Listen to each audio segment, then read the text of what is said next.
клиенттерім бар.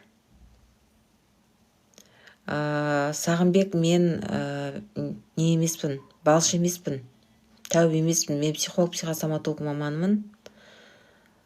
Отбасы кеңесшімін, сондықтан жолым ашық па дейді. Сіздер орамал тартқанды көрсеңіздер, бәріңіз жаңағыдай балгер, емші, тәуіп деп ойлайсыздар ғой, деймін. Мен намаз оқитын болғасын орамал тағып шығам эфирға. Мен психолог, психосоматолог маманымын. Жолыңыз ашу үшін Марал ханым, Аллаға жақындаңыз, зікір сауат көбірек айтыңыз, Аллаға жақындаңыз, сол кезде жолыңыз ашылады. Бүгін сіздерге мен жертва туралы айтқым келіп отыр, өйткені кейінгі кезде көп клиенттер маған келіп жатыр, жертва рөлінде клиенттер келіп жатыр. Олар қандай клиент? Өзін жақсы көрмейтін, самооценкасы өте төмен, өзін құзсыздандырып тастаған клиенттер келеді. Олар сәйкесінше жертва рөлінде жүргеннен кейін, құрбан рөлінде